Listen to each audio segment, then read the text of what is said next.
Thank you for joining us this morning for our webinar, 5 Ways to Stay Secure While Working from Home. Today's webinar is being presented by Connor Swalm, co-founder of Anchor Security Team. Also joining us at the end for Q&A will be Josh Simmons, also from the Anchor Security Team. I'm your moderator, Renee Goodnow from the New York Small Business Development Center. We'll take questions throughout the presentation. And with that, I will turn things over to you, Connor. Awesome. Thank you, Renee. Glad to be here, glad to help. To everyone listening, this webinar is really for you guys. It's about while you're working from home during quarantine, there are a couple of additional risks that you may or may not be aware of that you expose yourself to while you're working from home. So I wanted to keep this very applicable. These are things that you could do today if you wanted to make sure you're safe and to put your mind at ease for any cybersecurity risk that you may have or that you may think you have. So let's just get started. The topics we're going to cover today are pretty simple. The first is password protecting your Wi-Fi, even though that may seem like it's a bit of common sense. There are some things you can do. You can create multiple Wi-Fis for public and private, and you can increase the quality of your password, which we'll get into in a minute. The second is enabling multi-factor authentication, specifically on your email. So if you lost access to your email, that would be very bad for all of your other accounts that are attached to it. So enabling multi-factor authentication for that. The third topic is updating your software. That includes any type of download you may be using, and also your operating system. The fourth is staying alert for SMS and voice phishing. I know I receive a lot of text messages that are attempted phishing, attempting social engineering. And then the fifth is staying up to date on email phishing, which is separate from SMS and voice phishing, but is still very prevalent and very important. So password protecting your Wi-Fi. Why does it matter if I have a password on my Wi-Fi? The first is unprotected Wi-Fi. If you don't have a password on it, it can allow anyone to connect to your network. And if they're on your network, depending upon how you've set it up, they might have access. They might be able to see your other devices. So I know when I'm at home, I allow my computer to be discoverable, what's called discoverable on the network if you guys have Windows devices, so that I can easily connect to my printer, I can connect to my scanner. It's just very, very easy to make sure everything's connected. However, if you do that with an unprotected network, anyone that logs on can do the same thing. So they could see your printer, they could see your scanner, they can see your computers, and that's just, we don't want to give anyone who wants to connect access to your network. So definitely password protect your Wi-Fi so that they can't see the other devices on your network. The second reason is home networks are just generically more trusted. Like I said, your devices are discoverable, but depending upon how you've set up your Wi-Fi in your home, all traffic could be valid. So, I mean, if you're working at Panera or you're working at a mall, let's say, the public Wi-Fi generally has some limitations on it that will keep the provider, the person who's giving you that Wi-Fi, safe. But the people who are on that public Wi-Fi are more at risk. So it's the same way with your home network. If you essentially don't protect it, it is a public Wi-Fi, and you are at risk for anyone who wants to drive around and connect to your Wi-Fi at your house. And if someone can gain access to your home, they can find your device to your home network. They can find your devices on there, which, as I said, if you have, I mean, I used to have file sharing between my computers at my house as well. So if you did file sharing between your devices on a home network and you allowed any device that connected to be trusted, then they could have access to your file sharing network as well, which is not what we want. So how can you do this? Depending upon who provides your internet and also what type of router you use, it'll be slightly different. But on the back of every router, there's going to be instructions. It's usually you go to a website once you've plugged in your router, and you can set the password and you can set the login. So most routers have default, I think it's admin and admin are the default account name and password for your router. So definitely change that, because hackers understand that a large majority of people won't change the default password, the default login credentials, and they take advantage of that. because that's pretty public information from the organizations that create their routers. It is very easy for them to get a list of the default username and passwords. Like I talked about earlier a little bit, we also recommend setting up multiple Wi-Fi connections. So I know at my home, I have a private Wi-Fi that is for family members and for guests if I want to give that to them. But also we have a guest network that has a password on it as well. So if anyone comes over, if we're having friends over or whatnot, and they want to get on the Wi-Fi, they use the public network that I've set up that is just for them. And you can set that up pretty easily through the instructions on the back of your router, where you'll log in and it'll say, do you want to create 2 or 3 different networks? So it'll be right there in that page, and you can set up multiple connections to make sure there's just a separation between your trusted devices, so your phone, your laptop, your desktop, whatever you have, and then the untrusted devices, which are the people who are in your home who want to use the Wi-Fi. And then if possible, if you don't need networking between your computers, you don't need file sharing, you don't need anything like that, don't allow network discovery if you don't need it.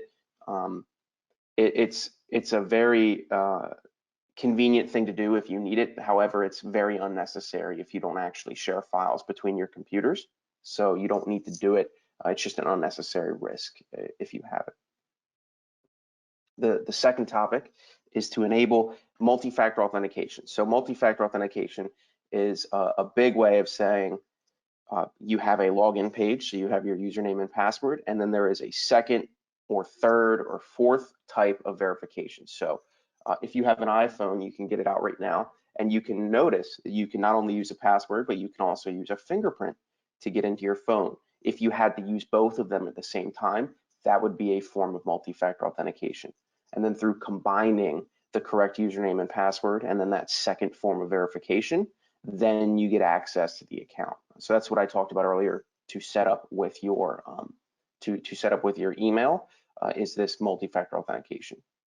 And here are some different types of multi-factor authentication you can use. The first I talked about is fingerprint.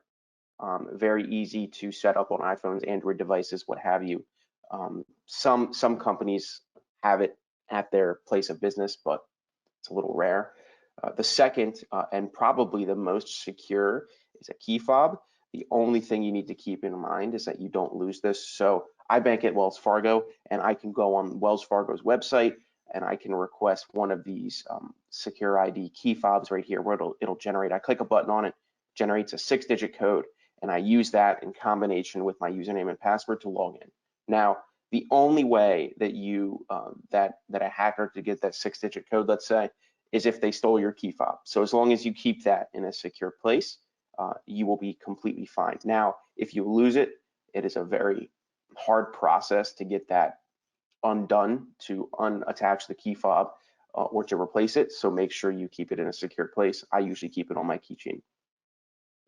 The third form of authentic multi-factor authentication is the one that I use most prevalently. It's authenticator apps. So the logo on the left there is a product called Authy, A-U-T-H-Y, if you want to look that up. And what that does is it takes all of your authenticators, Gmail, your Google Authenticator that you see right there, any type of authenticator you would use online, and it puts them in one place for you to use. So not only would you need to get access to, let's say, your cell phone, but you would need to then type in a code and get access to your Authy app in order to get to your authenticator. So it's kind of like you're almost doing 3-factor authentication. You're getting into your phone, you're getting then into the app that you're using, and then you're also getting the code that is generated from that app.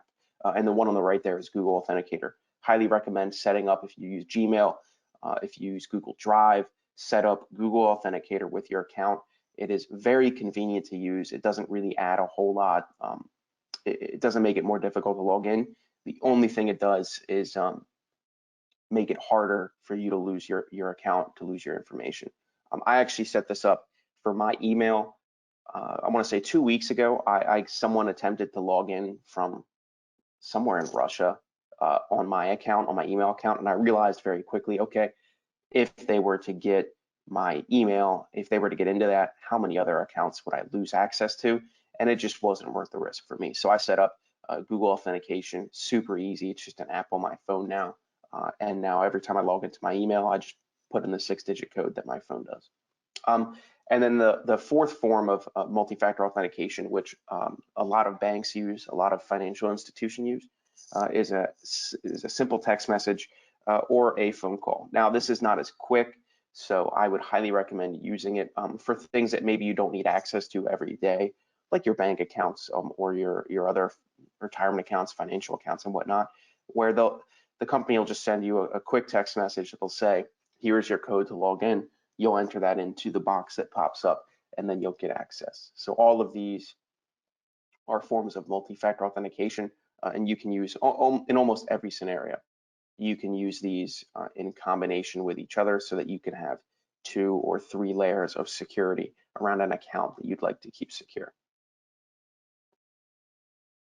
The third, and this is probably the easiest one to do, and don't worry, I'm guilty about it, and it's the easiest one to do, and it's the one that not a lot of people do.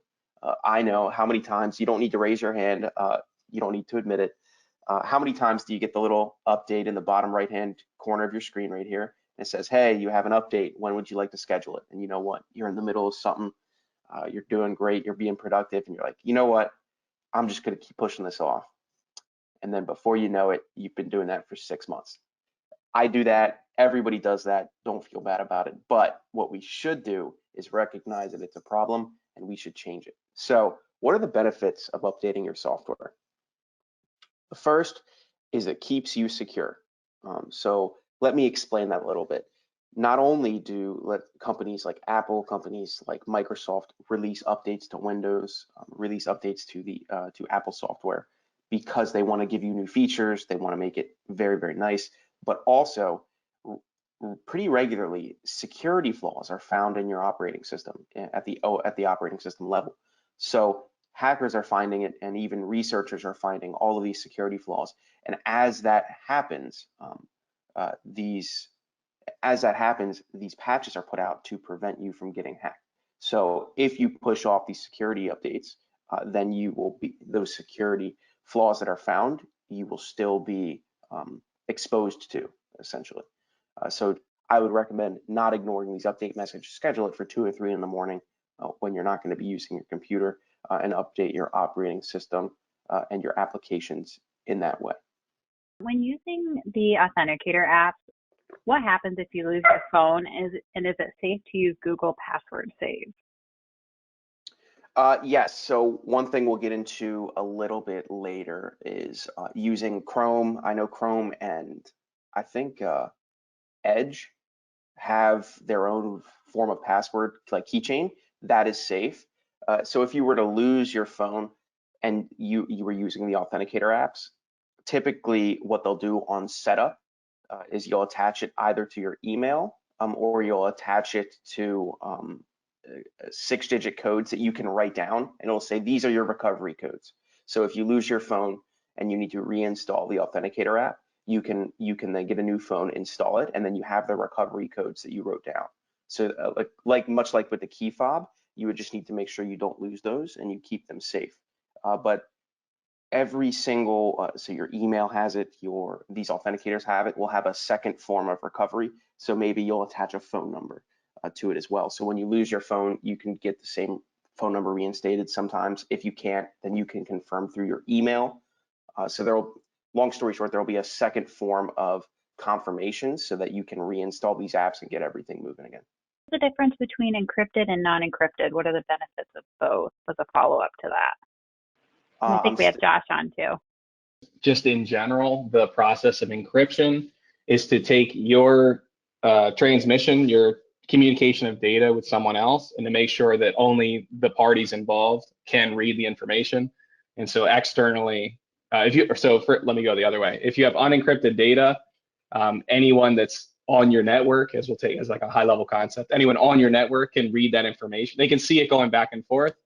Encryption is sort of as if you were speaking a different language in front of a room full of people that speak English. So unless you have the keys, unless you have the knowledge to unencrypt the information, no one else can get into it.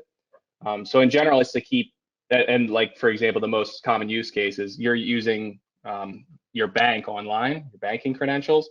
When you're transmitting, say, here's my account number, here's how much, here's the date, like here's all the information about not only my specific payment, but about my bank account. You don't want someone else to be able to easily infer or see what that information is. So encryption is a process of you and the person you're communicating with have exchanged some sort of hidden secret key, and only the people with the keys can then get the package that has a lock on it, unlock it, and see what's in there. Awesome. So in general, as we move forward, everything sensitive, and in general, everything, all forms of communication is becoming a privacy issue as well. So you just want to use encryption wherever possible. There are some things that genuinely it really doesn't matter, but as we move forward, almost all of your communications are moving towards encryption, both for security purposes like your bank, but also for privacy purposes so that other people can't just see what you're saying. So here's how you would update your operating system, which is the most important piece of software to keep updated. On Windows, let's go through that. You click the start button in the bottom left side of your screen. You click the little settings gear, and then you go to updates and security, and you'll be brought to a screen that's just like this. If you're up to date, you'll get that little check mark and that little you're up to date sign right there. But if not, it'll say, would you like to download? And then you can just either schedule it for 2 or 3 in the morning, or you can just do it right then and there. Highly recommended not pushing off on security updates anymore, especially given that with everyone working at home, you're using your personal devices more now. So if you haven't been updating for a while, then there are probably a lot of security updates that have been released that you need to be taking advantage of. And then for Apple, it's almost the same exact process. You click the Apple menu in the top left side of your screen, you click software update, and then this screen pops up and it will say if an update is available or you have the most recent version, there's no need to update. So highly recommend checking that right when you're off this call, is just checking if you have the most recent operating system updates, and if you don't, install them right away. And don't be like me. Now I've started taking my own advice. I don't push off the security updates anymore. Highly recommend not pushing them off anymore. Connor, can I step in for a sec? Yeah. So there's kind of different types of vulnerability that you're exposed to. And like, I don't want to sound scary, but the operating system level flaws, there's not like another layer of protection that you have. So like if you have antivirus software and things of that nature, there's not, or like having strong passwords on your email, some operating system flaws are things that kind of don't abide by those other kind of extra security layers. So this is really like a really fundamental and important thing to do. Not every update that goes out through these mechanisms, Windows Update and the Mac Update, not everyone is going to be dealing with serious security flaws. But the problem is that the ones that do, if you don't patch that right away, you're at pretty serious risk that's not really mitigated by any of your other security layers. So this is kind of fundamentally important to build into a habit to always update this as soon as possible. And like Connor said, like it's kind of a state of the world that this is not something that's easy for our human brains to interface with. Like I've definitely pushed off updates on my phone. Those are the most annoying to me. But I can't stress enough to kind of, if you're going to be taking care of your cybersecurity in general, like this is really the fundamental place that you need to start. So with that, let's get into phishing. So 91% of successful data breaches start with a phishing email. So what is a phishing email? I'm sure all of you, whether you believe it or not, have received a phishing email at some point, probably over the last couple of months.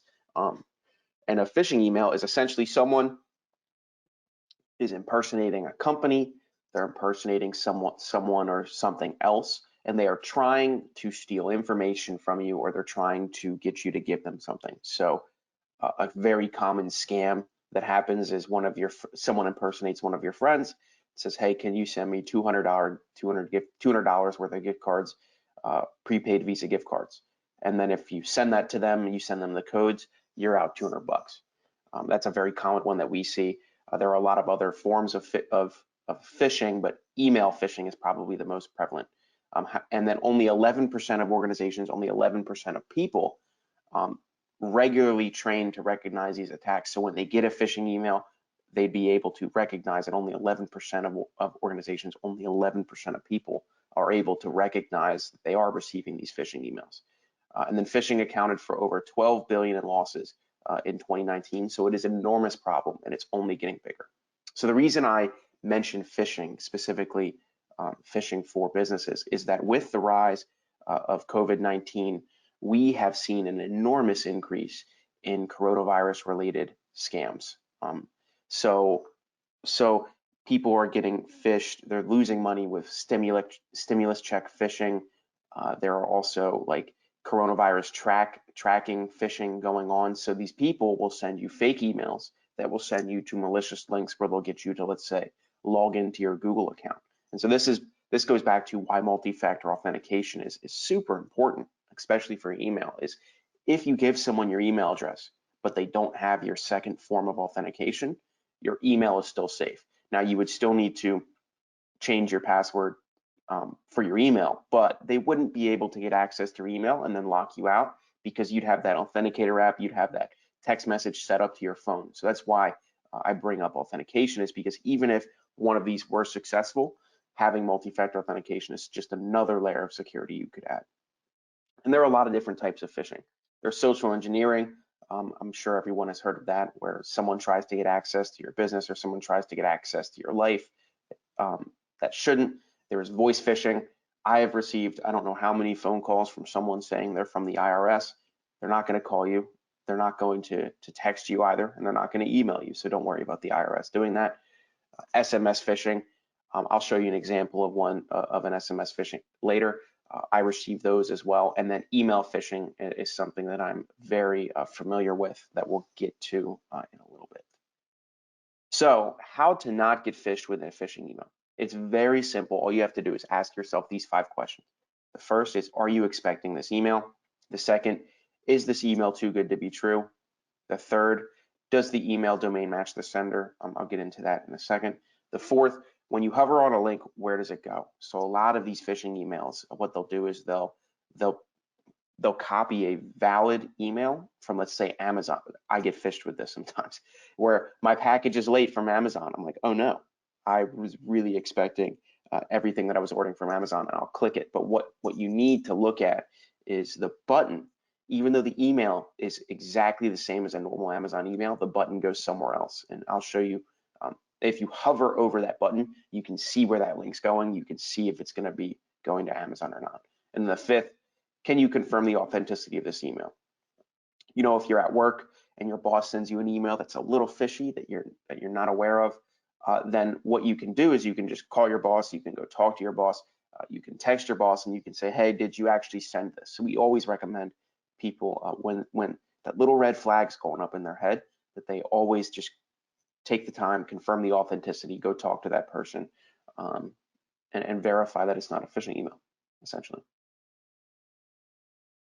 So how to avoid SMS and voice phishing. This is probably one that a lot of people have dealt with mostly, and it's also one that's very easy to prevent. The first, you don't need to give out any information. So let's go through a scenario. Let's go through all 4 of these rules with one scenario. Your bank calls you.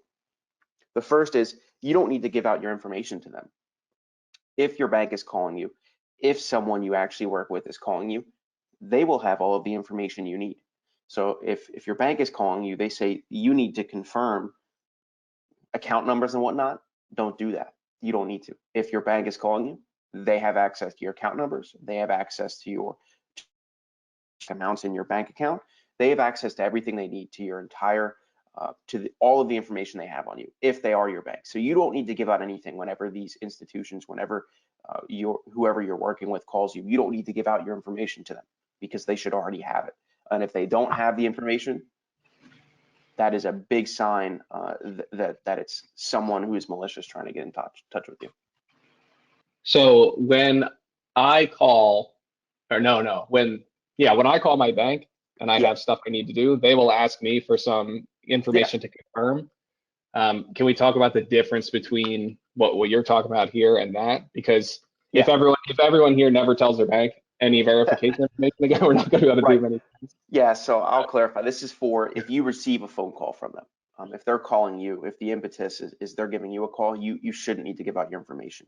But if you go to, I'll go from my perspective, wellsfargo.com, and I call their the helpline that they have there, they will need to confirm my identity with me. But if they're And they will calling me, never ask you for your account numbers and stuff. It'll be very specific information that is like partial information. Like, can I have your street name, or can I have your right, zip right, right. code? It'll be like your security question information. Yeah. What state were you born in? What's your mother's maiden name? Stuff like that. It won't be what's your password. If you ever have anyone ask for your password, hang up the phone. They don't ever need your password for anything. I'll say that again. If anyone ever asks for your password, hang up the phone. You don't need to talk with them. They don't need your password. So yes, I definitely appreciate that question. The second rule, contact only through secure channels. What I mean by this is if you go to wellsfargo.com, you go to pncbank.com, and they have a phone line, a secure number that you can call, or they have a secure way of requesting a meeting or texting, or maybe they have an email that you send things to. Contact the company only through those secure channels. So if you're contacting them through their channels in the way they prefer, you can almost guarantee it's always secure. It is very hard to redirect valid traffic essentially from these secure channels that these companies put up for you. The third rule, be suspicious. If you have a feeling that something doesn't feel right, if they're asking too many weird questions, if you feel like these people on the other end of the line don't have enough information about you, or they're not making any sense, don't be afraid to say, hey, I will hang up the phone, or I'll stop this email. I'll contact you through a secure channel. This is how I will get in touch with you. And then go back to rule number 2, hang up the phone, contact them through the phone numbers on their website, contact them through the emails and on their website and what have you. And the fourth is refuse their request. If they request very specific information, especially, I'll say it again, they request your password, do not give them your password. No account, no company you ever work with will ever need your password to help you. That is a big red flag. They don't need access to your account like that. And if they do, they should already have access if they are really the company that's trying to help you. So if they ask for your password, refuse their request. So let's go through what do these look like. The first is SMS phishing. And there's an example right there on the bottom left. Your ID requires verification. It's from id-apple.mobi. Now let's analyze that. There's often little or to no information. So there is very little information in that text message. Maybe you don't even use iCloud and you're not aware of it. The second is it appeals with urgency. Maybe someone's trying to log in to your phone, and maybe you need to take care of that. And it's also, the texts are almost always sent from an unknown sender. So always take a look at that email. What is that address, that web address right there, www.id-apple.mobi. That is a very suspicious looking web address because it's not apple.com. It doesn't look valid is what I'm trying to say. So if you just take some time and you look at the website these people are trying to redirect you to, you can almost you can predict that it's going to be phishing. It's going to be a fake web address, a website, because it's at a fake web address. And then vishing. This goes back to the 4 rules that I said in the previous slide. You never need to give out your login information. If someone is calling you, they're actually trying to help you, you never need to give out your login information to help them. The second, be suspicious. I cannot stress that enough. Maybe if you have a couple of questions in your account, some companies now are letting you set up security questions where you can ask them questions and they should have the information they need to help you. So maybe you say, okay, what state was I born in? And then they confirm it. Or what was my mother's maiden name? And then they can confirm that with you. Some companies do that now. And third, I'll say it again, it's going to come up a lot. Your password does not need to be reset. If you're actually in a place where you need to reset your password, they will not call you and ask for your password and help you set your new one. You set your new password, you deal with your old password on your own. They won't need to help you with that. So like I said, if someone ever asks for your password, tell them no, hang up the phone. They don't need it. So with passwords, let's get into storing them, some common solutions you can use to store your passwords, and then also creating them. The first thing we recommend is use a widely, I'll give you a couple examples in a second, a widely used password manager, password managers that are trusted, that are secure. The second suggestion we'll give you, use unique passwords for each account. So if you use a password manager, it is very easy to keep track of separate passwords, which is why we recommend using both. Sometimes a lot of people use very similar passwords, and malicious individuals and hackers understand this. And so if you don't use unique passwords for every account, if someone gets access to one of your accounts, then maybe some of your other accounts can get hacked as well. The third suggestion, have a very strong master password. I'll get into what that means in a second. And the fourth is write down a master password and put it in a safe. So much like your key fob, we highly recommend writing down a master password that you use to help generate all your other passwords, and then keeping that somewhere safe, maybe in your sock drawer, maybe in a bank account, maybe in a safety deposit box, what have you. And I'll let you know what a master password is. I think it's on this screen right here. So the safest alternative is to let your password manager make it for you. And if you've ever used a password manager, it'll make a random string of characters that has a whole bunch of $signs. It has exclamation points. It has the little ampersands. It's essentially a string of random characters. And if you use a password manager, it's very easy for your password manager to remember it. The second suggestion here is to use an algorithm. So what I mean by that is exactly the example below. If you wanted to make your password the reduction of the phrase, my favorite food is pizza, you can see the result right there. My favorite food is pizza with an I as a 1 and an I in it, and a 1 in is, and a 1 in pizza. That is very secure. It's not only long, but it's also combining capitals, lowercase, letters, and numbers. Since this is for your master password, I would say removing the bottom suggestion is like a step away from, like, if you're just using hello as your current passwords, that's a good step in the right direction. But as we move forward, I would say the generating a random, like a really strong, secure random one that you really don't have to type in that often for your master password for your safe, that's probably the right move kind of ultimately. Right. If you're in transition mode, sure, we can get away with some of the like easily rememberable passwords, but ultimately getting into the zone of not easily rememberable is the whole point. And so at a certain level, it's kind of like your two-factor methods, where it's just going to need to be information that you have that someone else doesn't. So at the end of the day, the random using your password manager to generate like a really hard, unrememberable password is going to be the safest option. It's just the trade-off between convenience and security. That's what you're dealing with. Yeah, absolutely. I'll interrupt as well. We also had a really good question come in. This person's received emails from a person stating they know the password I use. I need to contact them, something to that effect. They actually showed me my password. However, they didn't have the numbers and the characters that goes along with it. What do I need to do in this case? I definitely reset so that is not a person that you want to be interacting with.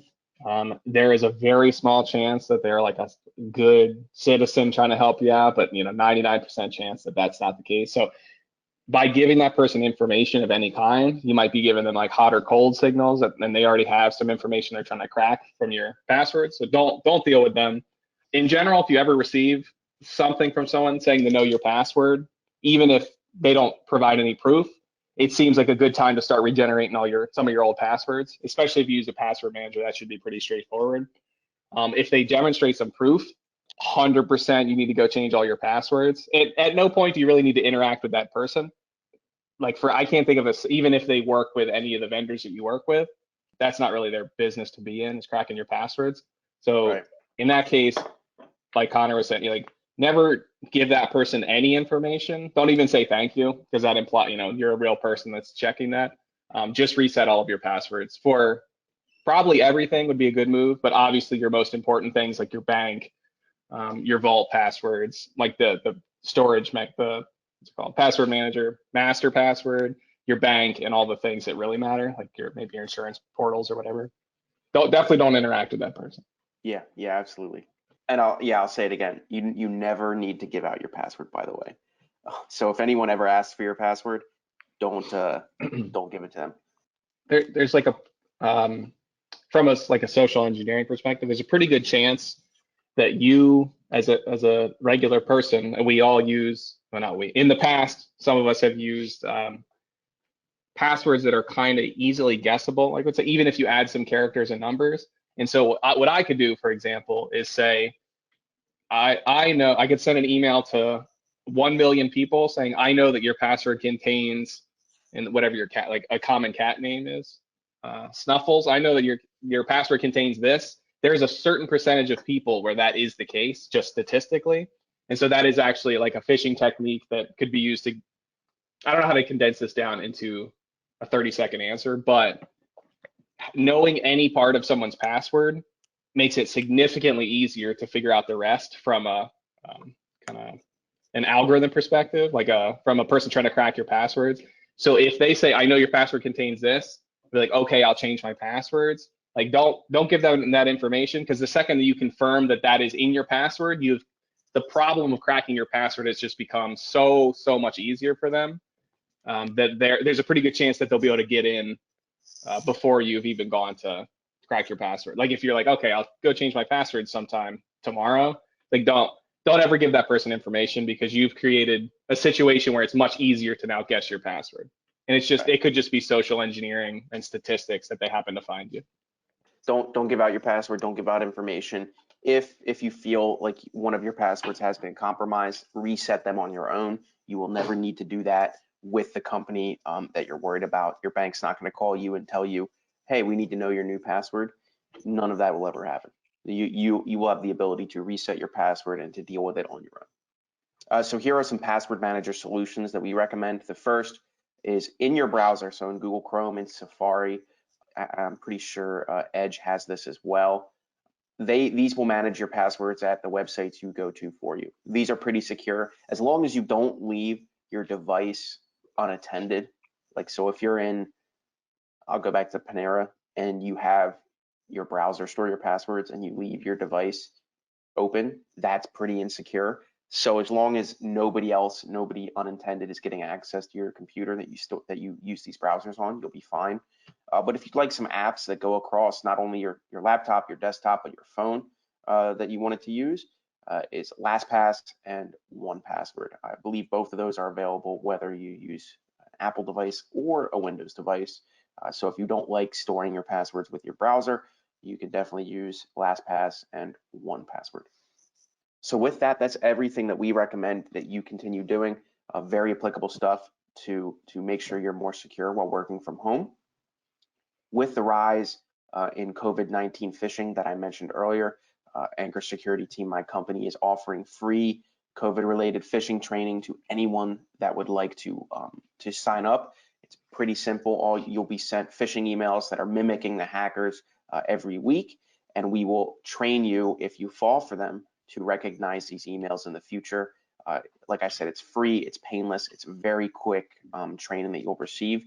And if you have any questions about it or about anything I talked about today, you can email me right there, Connor@anchorsecurityteam.com, and we would be happy to talk with you.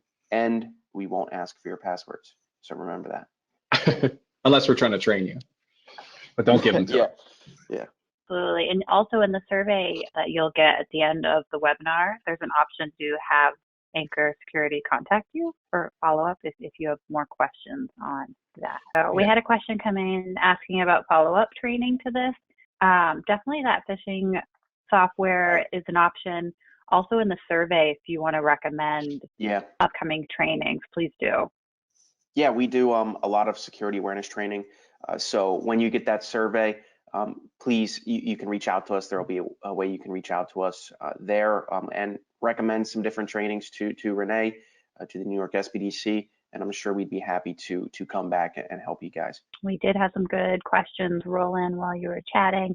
Are there any cybersecurity protection that also includes virus protection? It's actually like a huge topic, but let's see. Windows, if you're using Windows, which most people are, Windows built-in Windows Defender is actually becoming pretty good. Like they're usually pretty comparable when they do benchmarks to some of the products you can buy. It's kind of a different ballpark in terms of when you get over to the Mac side and on your phone. I would say that from a attack vector perspective, which is like which areas you're actually going to get attacked through, all the things we talked about today are kind of the gateway for a virus to get onto your computer. In a perfect world, if you had lots of this phishing training, and you understood secure passwords and all that, viruses are not, and you were updating your OS, viruses are not a thing you're going to have to combat on a like a fairly regular basis. That being said, there are options. Like if you're using Windows, at least use Defender. If you're looking for the names of vendors, like another Symantec, McAfee, and some of the big names. I don't have a vast. I wouldn't recommend a specific vendor here because I'd have to look at basically that landscape of what that looks like changes kind of from year to year. But any of the big names will solve most of your needs. I used to work in antivirus, so I have lots of those to say. But I would say that's the biggest thing is try to follow all the things that we've talked about in this webinar, and make sure that your built-in OS defense mechanisms are enabled. And then from there, if you really would like another layer, there are big names like McAfee and Symantec are the big ones, and Norton, things like that. And most of those companies, by the way, will have a free tier or at least a free trial where you can try that out for free. But like Josh said, everything we talked about today is is preventing viruses from getting on your computer. So it would be another added layer of protection if someone was able to get you with a phishing email to download some malware. Antivirus would most likely catch that if you had it on your device. Windows Defender comes default with new Windows devices, so highly recommend keeping your software up to date, and it's very good. And then I'm not super familiar with Apple, but I know that they have that it also has its own antivirus. And browsers are starting to include detection as well, so like kind of rudimentary detection.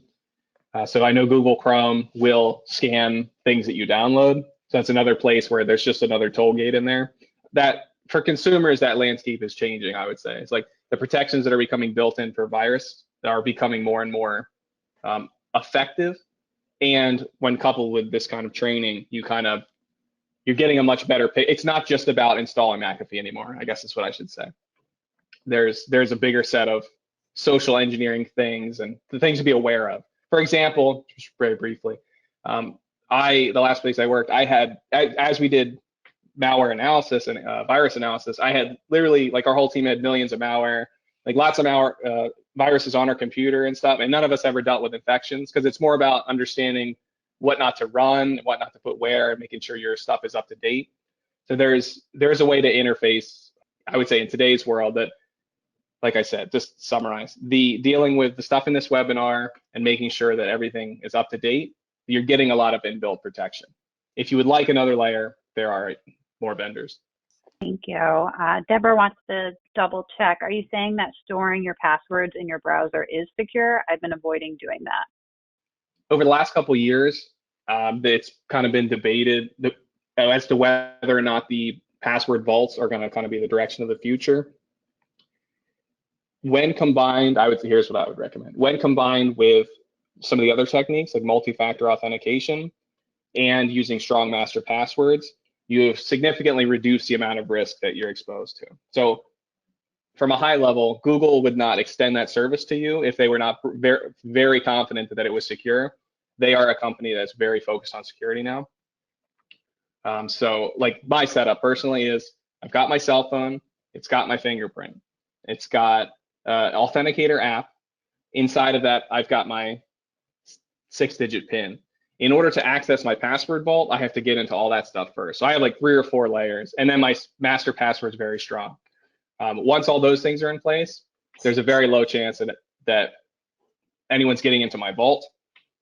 So I view that as secure, and I use that personally. And I would say that password vaults from reputable vendors, such as the browser built-ins obviously are free in there, and there's a handful of vendors that are doing it well, so like LastPass. I would say that they're secure. I would say it's still debated though as well. Aside from all the security protection that you mentioned, do I need to have VPN for my business for extra protection? So that is that's a different channel, I would say. That's more about when we're talking about encryption and privacy and data.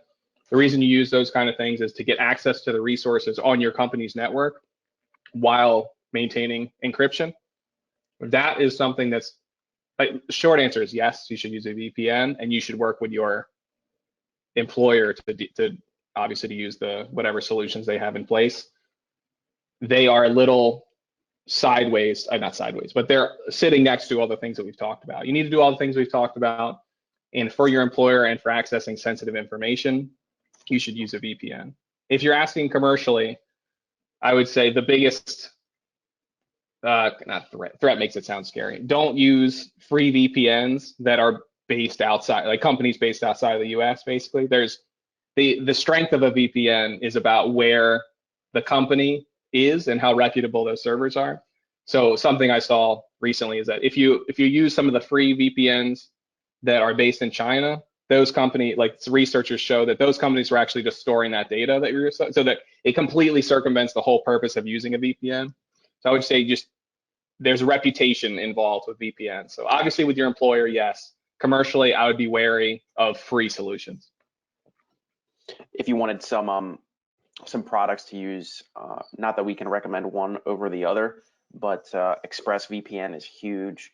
NordVPN is also very large. I'm sure Josh has a couple others. Deborah heard Malwarebytes is a little bit better than Symantec and McAfee. Do you have an opinion on that?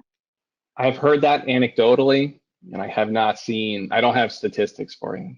I've had Malwarebytes work more effective personally, but once again, that's just anecdote. Like, it's caught things that other things haven't caught.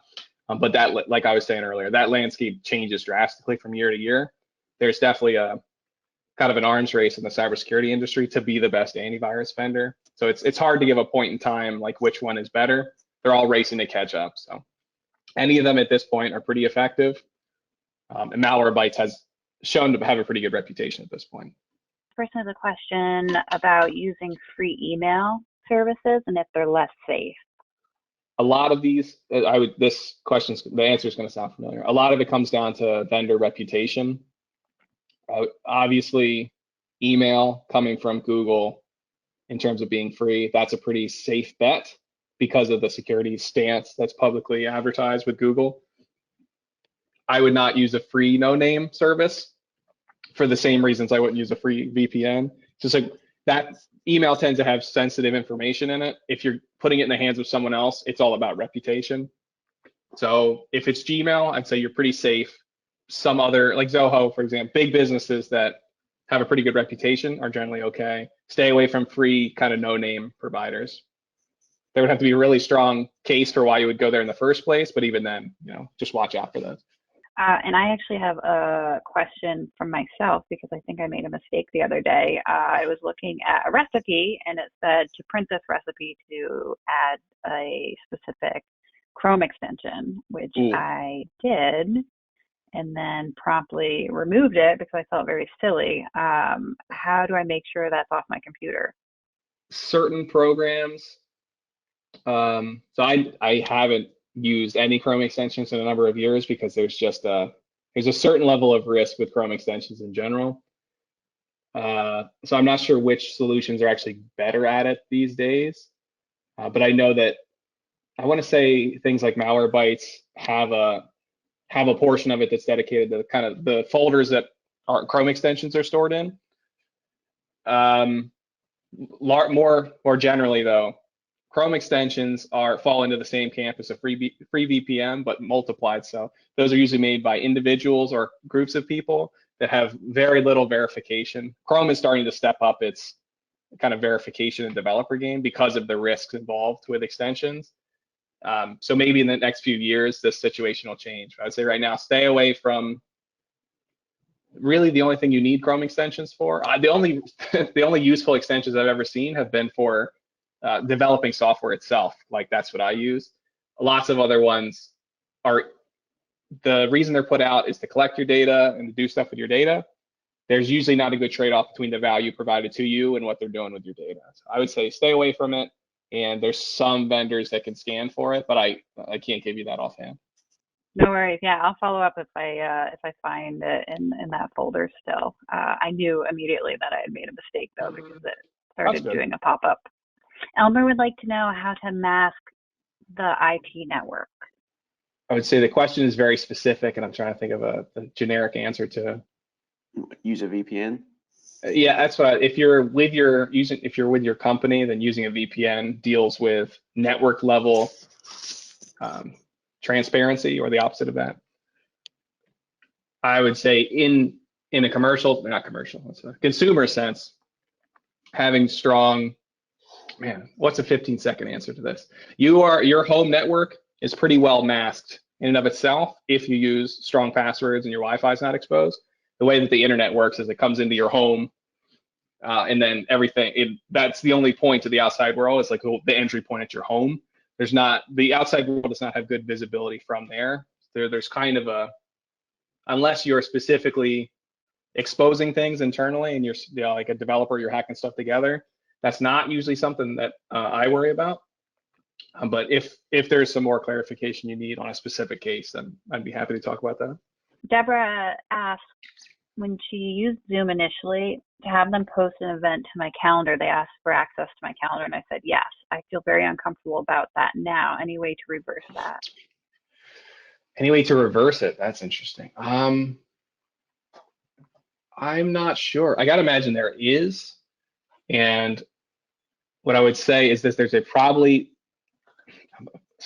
we could put it in a follow-up email, but there's definitely guides for how to remove, X applications access to Y permissions.